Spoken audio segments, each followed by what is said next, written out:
Salut tout le monde, c'est Dan Kyungu pour un nouveau tutoriel sur Azure SQL Database Sync, qui est un sous-service d'Azure SQL Database permettant de synchroniser plusieurs bases de données, se localisant dans les clouds et sur site, c'est-à-dire en local. Voilà.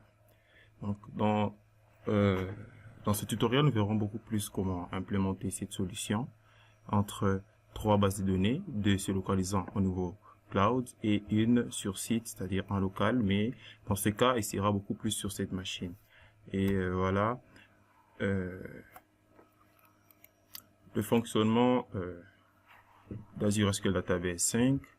Premièrement, pour implémenter cette solution, il y a une architecture à respecter par rapport à Azure SQL Database. La première chose à faire, c'est de créer un sync group. Un sync group qui est un groupe qui regroupera toutes les ressources nécessaires par rapport à la synchronisation, c'est-à-dire ici nos bases de données. Et voici comment on va architecturer notre solution. Principalement, nous aurons notre Azure SQL Database qui sera appelé les hubs, qui est la base de données principale, la base de données qui est au centre de la synchronisation même. C'est-à-dire que toutes nos autres bases de données n'auront pas à communiquer entre elles, mais ils auront tous à passer par le hub pour la synchronisation. Donc, comme nous le voyons ici, nous avons une base de données au niveau local, c'est-à-dire on-premise database sur site, et qui communique avec le hub en une communication bidirectionnelle, vu que nous voyons qu'il y a deux flèches ici, et une troisième base de données qui, cette fois-ci, a une communication dans un seul sens, c'est-à-dire venant du hub.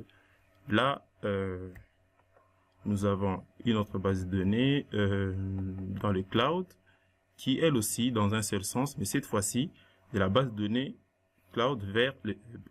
Et ainsi de suite. Donc, c'est comme ça que se passe la synchronisation au niveau du database sync. Voilà. Donc, pour ce tutoriel, nous allons passer par un scénario que j'ai eu à coder très rapidement là. Ici, c'est le Delivery Manager. C'est une application qui permet à une entreprise de traquer tous ces différents paquets dans le monde. C'est-à-dire, c'est une entreprise de livraison des colis qui permet de fournir des paquets à ses clients. Et pour ça, nous avons notre architecture au niveau des offices.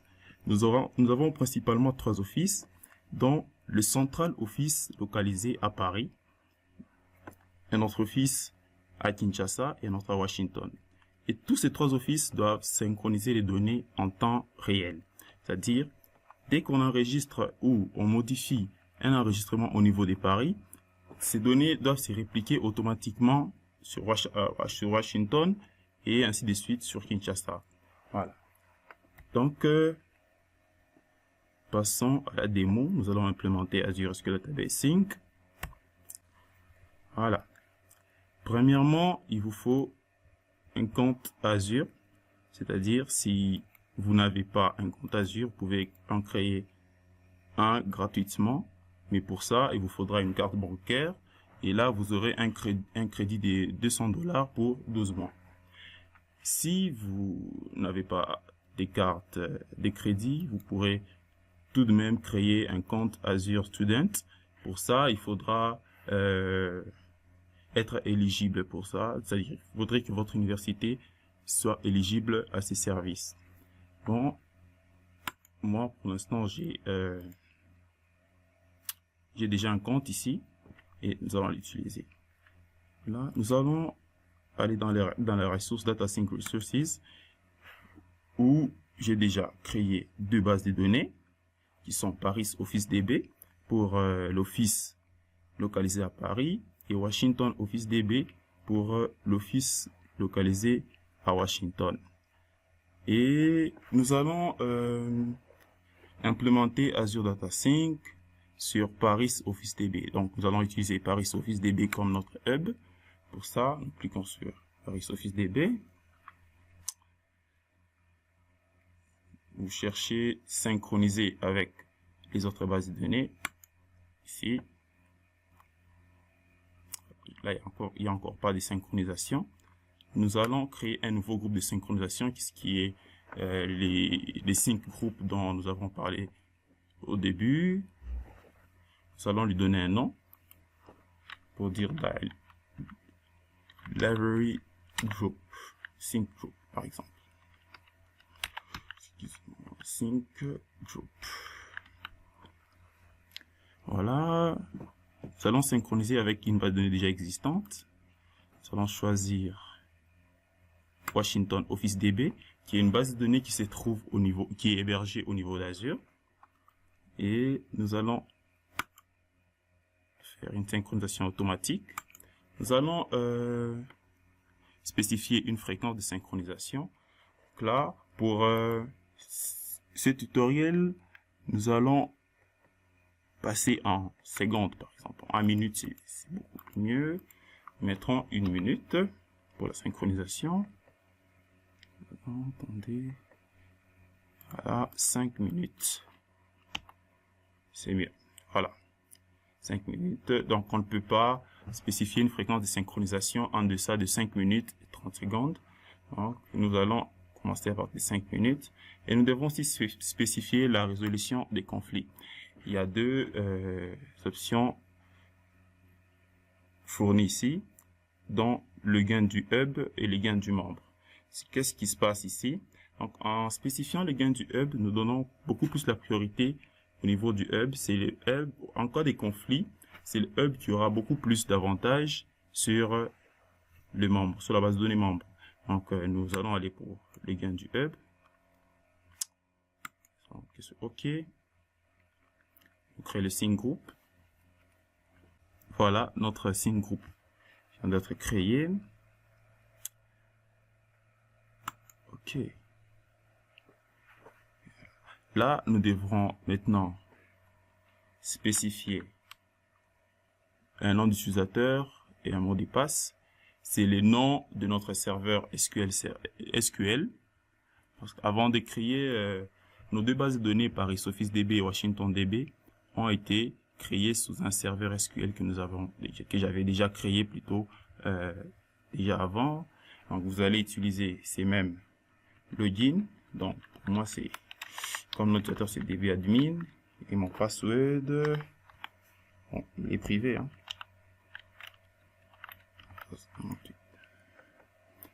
Voilà, je vais ajouter, voilà. Et là, je dois ajouter des bases de données membres.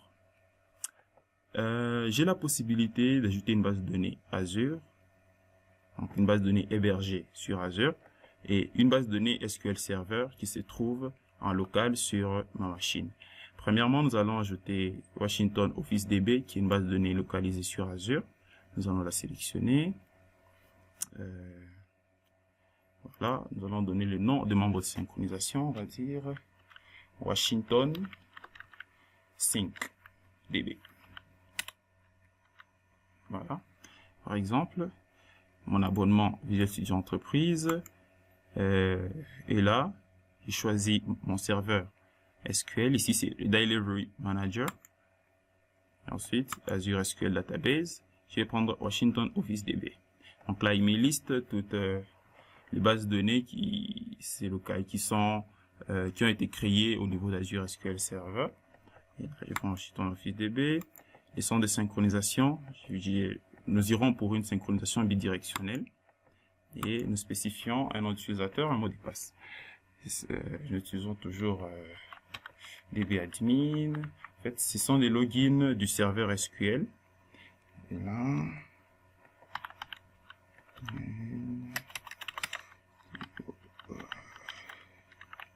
voilà.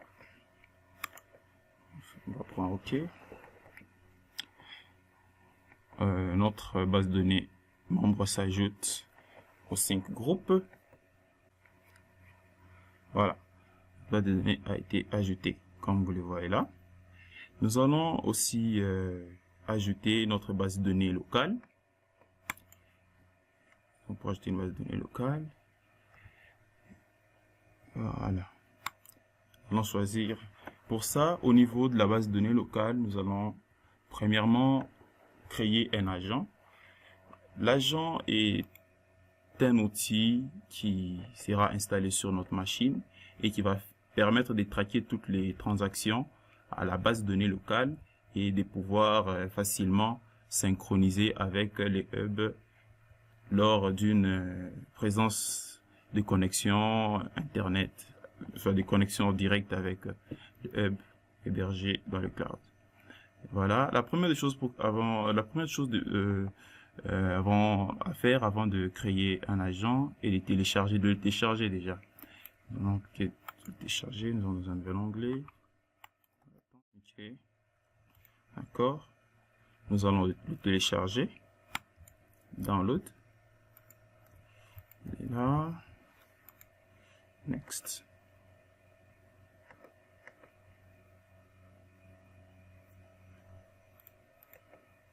Voilà.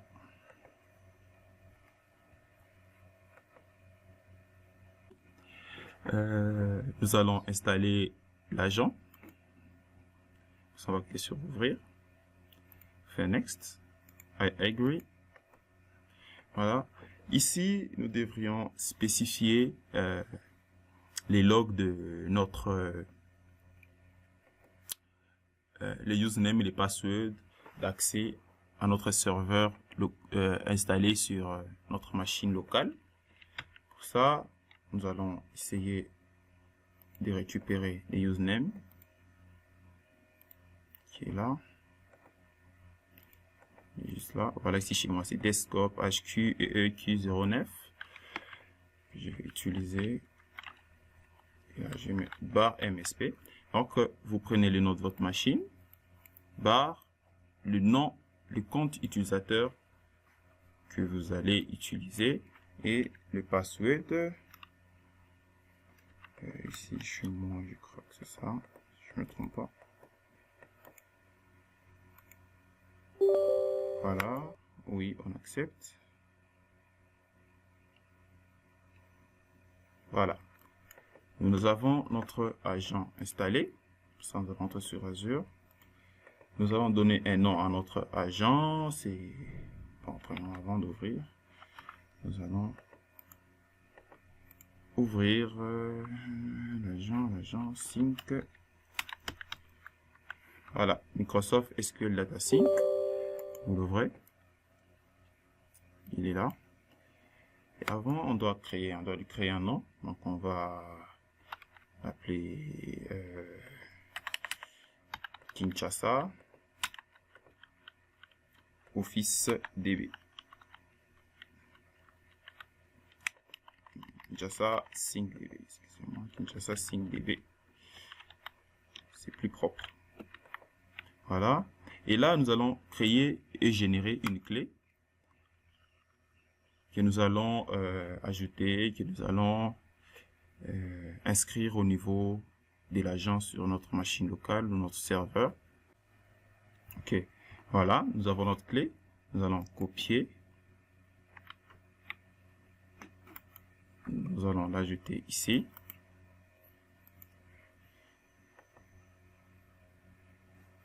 Voilà.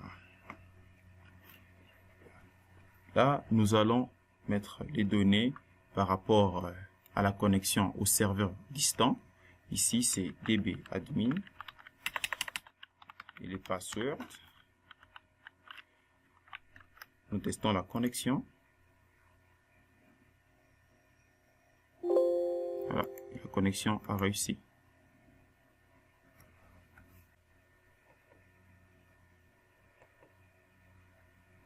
Voilà, d'accord.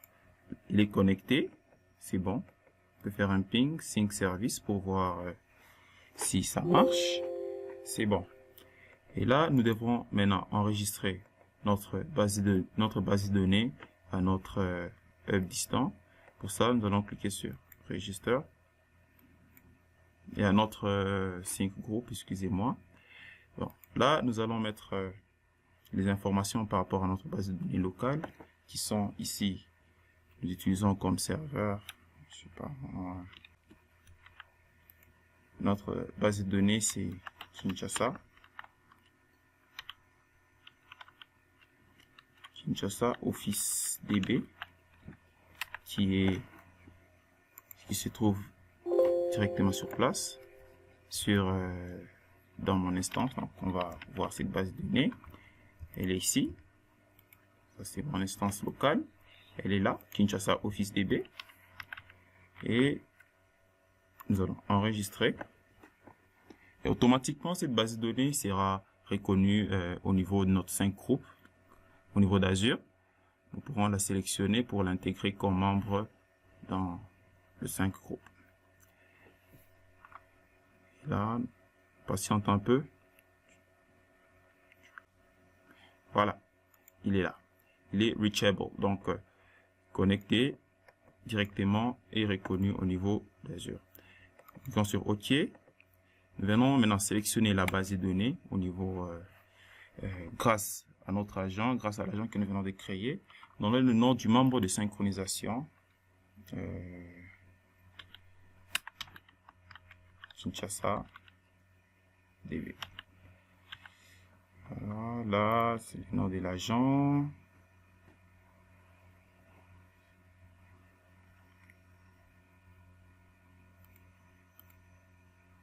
OK.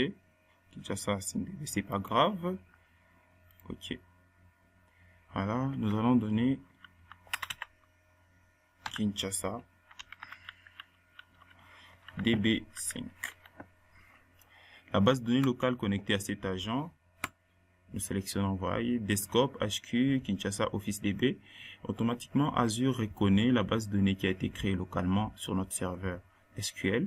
Nous allons sélectionner et choisir, préciser l'essence de la synchronisation. Nous irons aussi pour une synchronisation bidirectionnelle, bien sûr. Et OK. Faisons un OK aussi. Et là, Azure ajoute notre base de données locale dans le 5 groupes au niveau du cloud. On patiente un peu. Voilà. Nous avons maintenant 2 membres au niveau de notre 5 groupes. Nous avons le hub, premièrement, le Paris Office DB, et les 2 membres Washington 5DB et Kinshasa DB5. OK. Là, il ajoute les membres de synchronisation. Là, comme vous le voyez, là, nous avons tous les membres de synchronisation. Nous allons sélectionner. Tous nos membres de synchronisation ont été ajoutés avec succès. Et la troisième étape est celle de définir les tables à synchroniser au niveau de toutes les bases de données. C'est-à-dire, avec SyncDB, vous avez la possibilité de choisir les bases de données, les tables au niveau des bases de données qui devraient être synchronisées ensemble. Pour ça, nous allons commencer d'abord par la base de données Hub. Nous allons actualiser les schémas. Voilà, nous avons nos 3 tables qui sont là, catégorie, product et shipping. Nous voudrions synchroniser toutes ces bases de données ensemble. Donc pour la base de données, pour notre base de données Hub, nous définissons ces 3 tables à synchroniser et les champs à synchroniser aussi. Nous prenons tout. Nous enregistrons.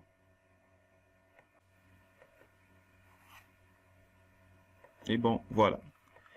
Nous avons notre sync group qui est là et on va actualiser pour voir notre agent. Voilà, nous avons Kinshasa 5DB.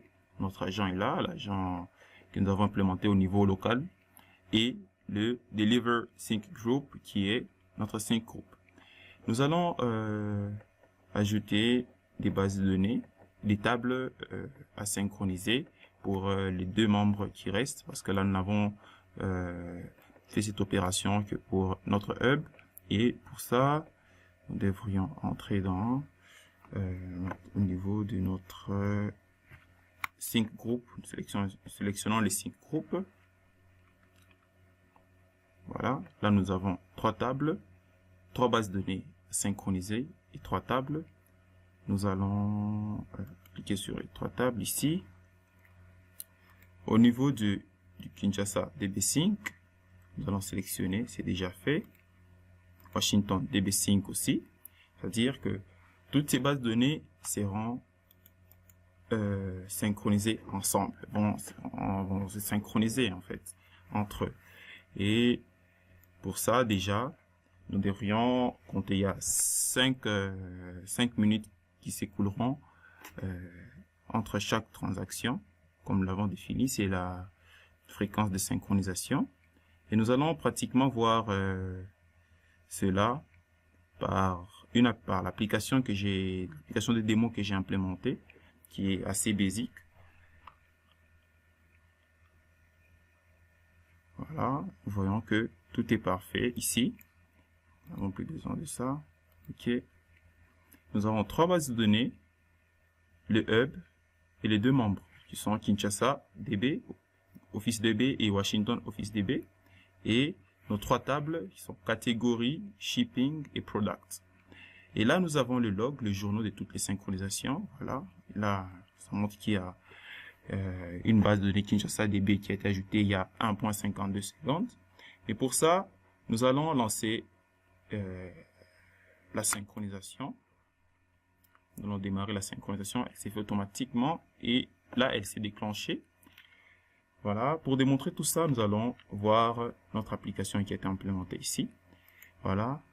Là, Paris Central Office, c'est une application qui simule l'office localisé à Paris, ici à Washington et là à Kinshasa.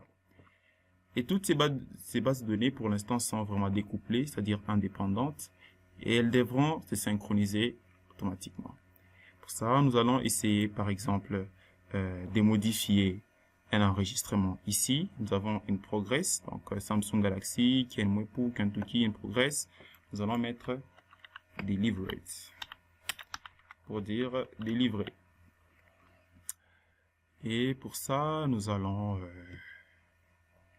faire un update.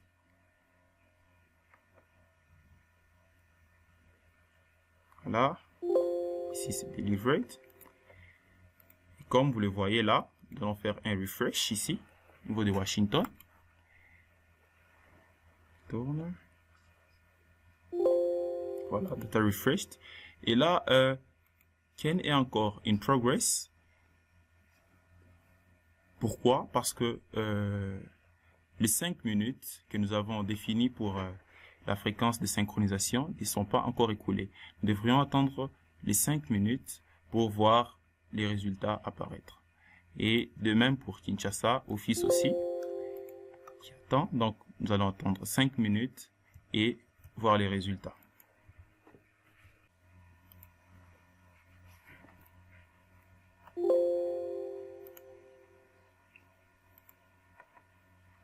Bon, voilà. Et là, nous allons rafraîchir pour voir. Et voilà, delivered. Et nous allons au niveau de Kinshasa Office aussi. Nous allons faire un refresh. Et delivered. Automatiquement, vous voyez que les données se synchronisent automatiquement. Nous allons essayer de créer, d'ajouter un nouveau champ ici. Par exemple, nous allons mettre un shipping number de 445, je sais pas. Un produit, nous allons prendre par exemple un Sony, un Alien Keyboard. Nous allons mettre le recipient, nous allons mettre Alex.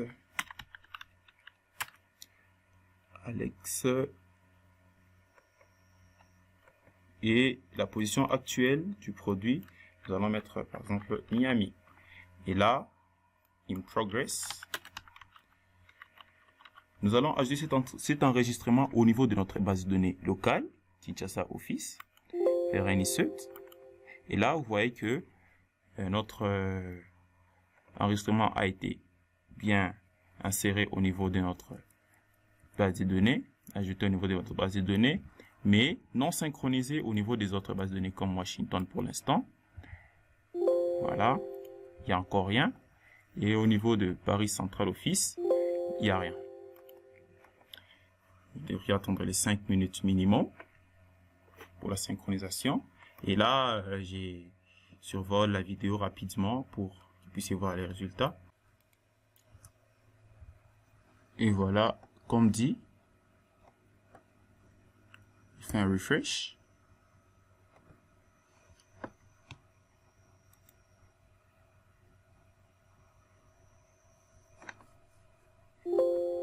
Voilà, tout fonctionne.